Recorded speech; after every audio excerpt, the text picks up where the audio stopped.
Hi, welcome to my book sanctuary, or welcome back. I'm Bianca, and today I wanted to go through my 5-star reads so far for this year. So I've got a little over a dozen books I wanted to talk to you about, but first things first, I wanted to talk to you about my rereads so far for this year. So I've reread a couple of books and obviously given them 5 stars. So the first book we'll talk about is Munro. So with Munro, I ended up rereading this because I just felt like it, really.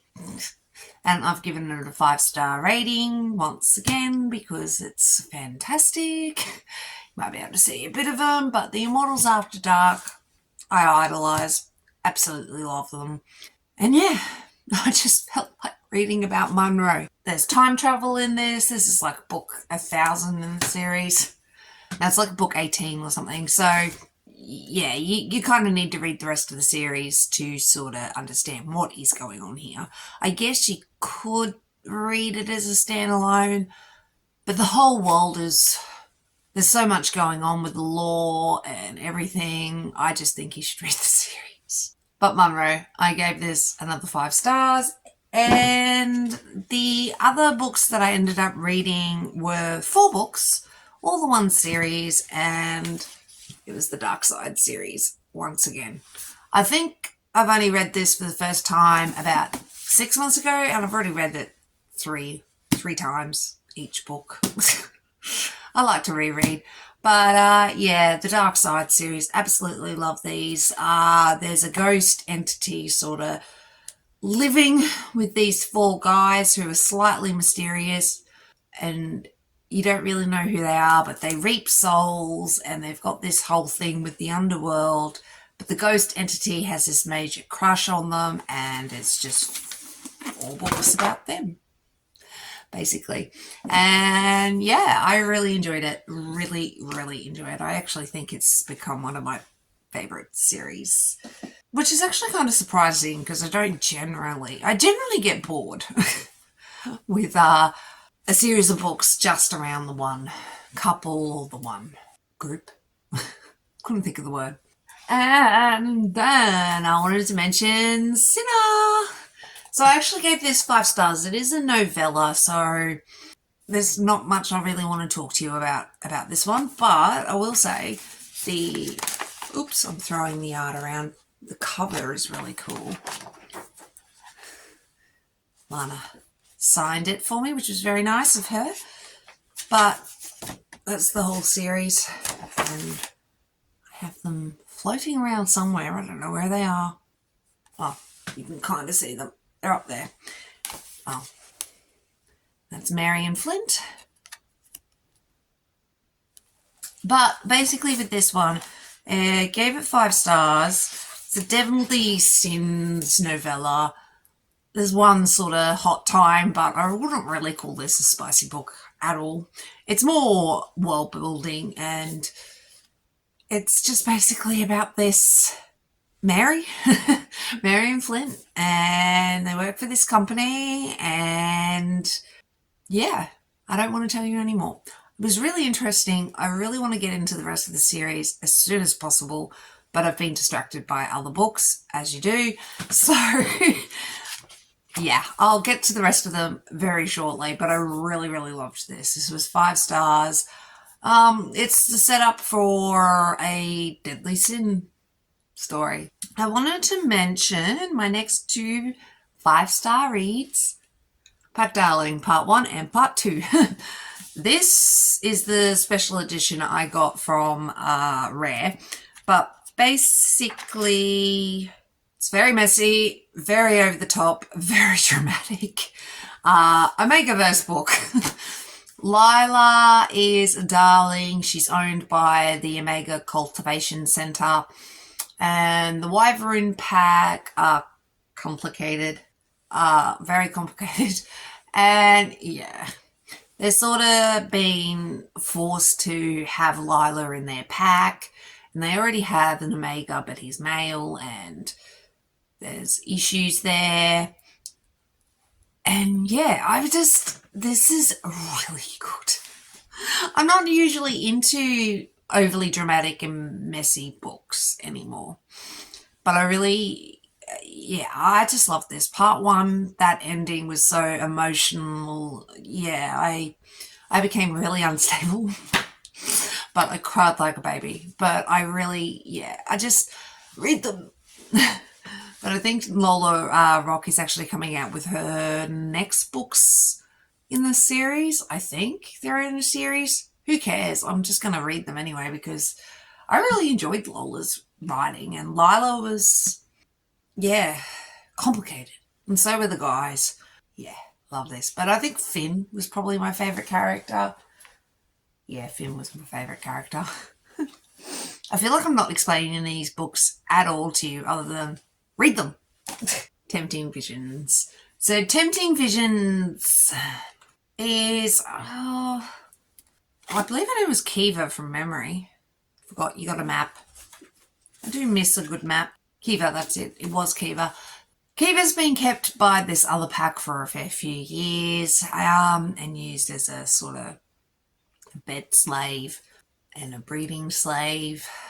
And yeah, she manages to escape and ends up in the territory of this other pack. And I can't think of his name, but he basically has his people fish her out of the water. And he realizes straight up that there's something about her. And this is just sort of crazy when you think about it. I think it's really setting up the rest of the series, and what may go on in the rest of the series, war and whatnot. And Kiva can see visions as the future and whatnot. So every pack sort of wants her for their benefit, basically. And her and old mate, I can't think of his name, and it's going to bother me slightly. Liam is kind of reluctant about Kiva, and yeah, I don't want to tell you too much. It is kind of a crazy, insane plot, and I really enjoyed this. I think this was fantastic. I don't think it's necessarily for everybody, though. There are some trigger warnings in this I probably would watch out for if I was a little bit so inclined. But yeah, watch out for the trigger warnings. Just maybe look into the trigger warnings for this one. There is a couple in here, but overall, I really loved this book. Loved it. I really enjoyed the second one as well, and hopefully the third book comes out soon. Fingers crossed. And then I wanted to mention two books that are from the same author. And I just realised I sort of dented my book, and I'm like, what? Got a little dent in it. What did I do to it? Who cares? Anyway, Bad Guy and Worst Guy. So Bad Guy and Worst Guy are alien romances, and more or less there's Crulden the Ruiner, and he's this gladiator, and he's not really cool. And basically a lot of clones of him have been made from my understanding. And the first clone is on the planet and just doesn't want to behave, just doesn't want to participate. Mina, this one's Mina, this one's B. But Mina is the cleaner for his room, basically. And she gets sick and tired of him constantly messing up his room, and her having to constantly come in there and put it right. And he is smitten by her and he wants her, and yeah, this is really, really cute. How they just get to know each other, and how Crulden sort of idolizes Mina. And the same thing with this one. This is a different Crulden, and he's also being held. And B has sort of allocated herself, plus has been allocated, as kind of like his social worker to try to get him to adapt a bit better to life here on the planet. And he recognises straight away that B is more than she seems. She's not as dumb as she puts across. She has this dumb wit of a boyfriend, though, but she's not really invested, I guess, in the boyfriend. The boyfriend is just there, and he sort of annoys her, and she sort of wants to get rid of him. That sounds bad, but, you know, like she kind of wants to dump him, but kind of uses the boyfriend for protection, but is starting to feel for Cruelden. And yeah, I really love this. Cruelden does get other names, so it's not that confusing. But I'm not going to tell you. I'm pretty sure I have in the past. But anyway, Bad Guy and Worst Guy. Really enjoyed these two. I wanted to mention Faking with Benefits. Faking with Benefits. Sorry, I'm feeling very flat this morning. I need a lot of energy drink. Sugar. Anyway, Faking with Benefits. I really loved this. There's a bit of an anxiety representation in this. But basically it's Layla? Yeah, Layla, Zach, Josh and Luke. I was kind of surprised how much I enjoyed this. I ended up crying a couple of times just due to the fact of Layla's anxiety and how she was dealing with all that. It just felt very real to me as someone who has anxiety issues. Yeah, it just felt really real. And although she has more control than I do, but whatever. And Layla's dating life really sucks. And basically her neighbours realize that and they start up this whole fake dating thing with her. And they have this podcast that they're also doing this fake dating experiment for, but obviously everybody starts catching feelings. And yeah, I really enjoyed this. It surprised me how much I enjoyed it, actually. Then I wanted to mention Carnal Secrets. So this one, the Phoenix Pack. So this is book 3? Yeah, book 3. I really enjoyed this. I will admit, the series can, if you read them back to back to back to back, can seem awfully similar and the characters can tend to blur a little bit together and seem the same. However, I really enjoyed this. Shaya is rejected by Nick and she basically moves away. Is it Shaya or Shire? I'm sorry, I always pronounce it Shaya. And so Shaya more or less runs away, starts a new life after Nick rejects her, but Nick doesn't really want to reject her. He's got health issues and there's other things going on that he sort of pushes her away because of that. And even though he ends up leaving his pack, he just tends to attract people because he's an alpha, and that's just the way it is. Eve's ended up just coming on in here, my cat. So if she ends up distracting me, I apologise. Which she probably will because she's in a bit of a mood this morning. So, something different. So I really enjoyed that. And then there's Wicked Cravings. Wicked Cravings is actually the second book. And this one's about Jamie and Dante. And Jamie more or less follows Dante around like a bad smell until she doesn't. And she's like, well, he's not paying me any attention. I'm not going to pay him any attention anymore. Stuff him. And that's when he starts to really realise he likes Jamie and doesn't like the fact that she's not paying attention to him anymore. So that's really cool. And Jamie has this control issue with her wolf, and Dante's the only one that ends up sticking up for her. Everybody's all like, she's dangerous, get her away. And he's like, no, Jamie's cool. And yeah, I really enjoyed this, loved it. Then I wanted to mention One Pucked Up Pack. So this one's about Charlotte, and Charlotte's an Omega, and this is kind of, just watch the trigger warning, I guess. It's death of a loved one and serious depression. Yeah, she really spirals downward bad. And you feel for her and you understand why and everything. And Charlotte meets the guys on the ice during, I think, like a break. And the guys are about to start their big careers, I think, in ice hockey. And they go through this whirlwind romance, and they realise pretty quickly that they've got this connection, and this is probably the forever pack for all of them, but life is going to get in the way a little bit, and yeah, it does. And like I said, Charlotte spirals bad after something happens, and yeah, this is a bit emotional. So watch the trigger warnings, but I really enjoyed it. I loved it. And also considering Sarah Blue is a new to me author this year, I really love her books. And then speaking of Sarah Blue, Omega's Obsession. This is also another 5-star. I loved this. This was awesome. Actually, really funny. Liz is a little strange. She's an Omega. And she's always had this thing for Dean, I believe it was. And Dean has a pack already. And Liv tends to steal things of Dean, which is funny, and the other guys. And Liv's just a little unhinged. She's just a little strange. She kind of reminds me vaguely of Violet from the Pucked series. So she's a little strange like that, but a bit different. And yeah, she's just a funny fucker. And even though she's rich and whatnot, she's been very sheltered and she hasn't really lived her life yet. And yeah, I really enjoyed this. It was fun. Very hot too. Very, very hot.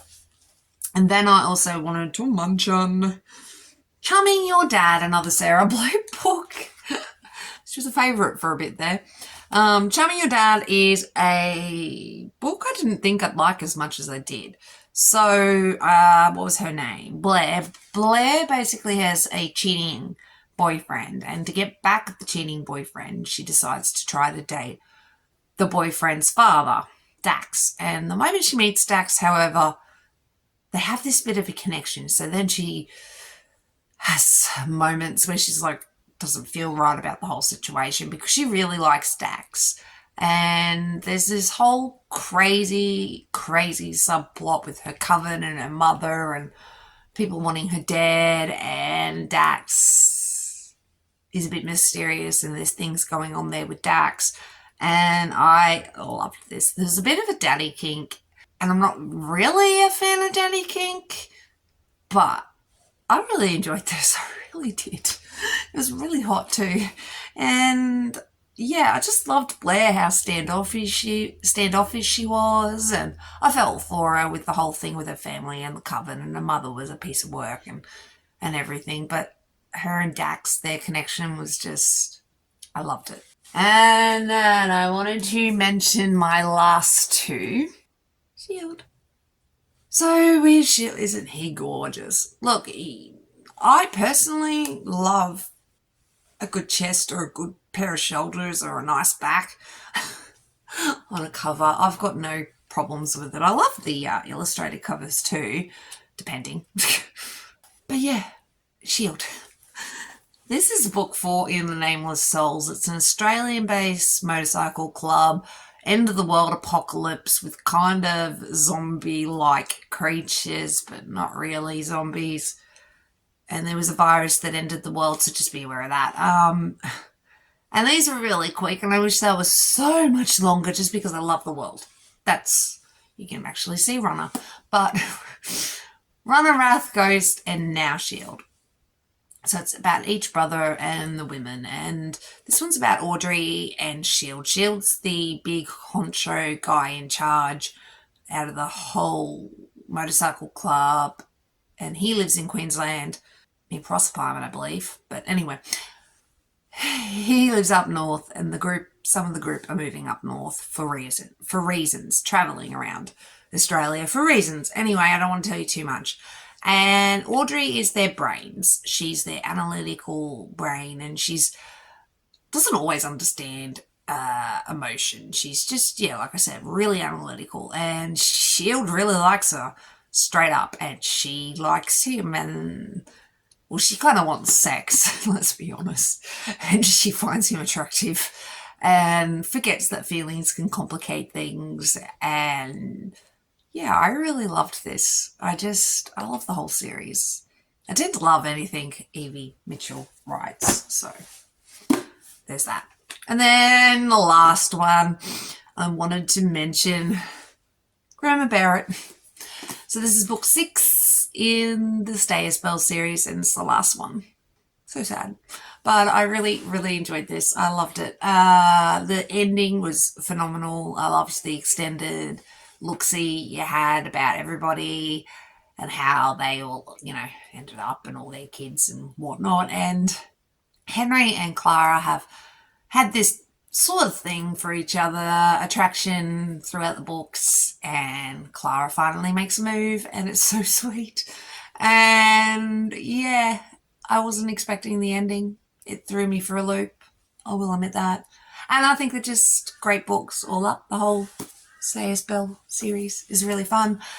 For paranormal witch books, and Henry's a Grimm, and there's really interesting history and story behind the Grimms, and there's this whole plot with his dad, and yeah, I really loved this. It was just a great way to end the series. It really was, and I think that's it. Yeah, that was all my 5-star reads for this year. I feel like that did not make sense whatsoever.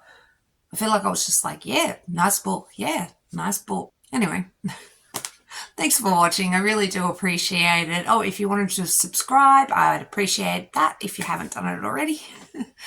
Anyway, I will see you in the next video, guys. Take care. Bye.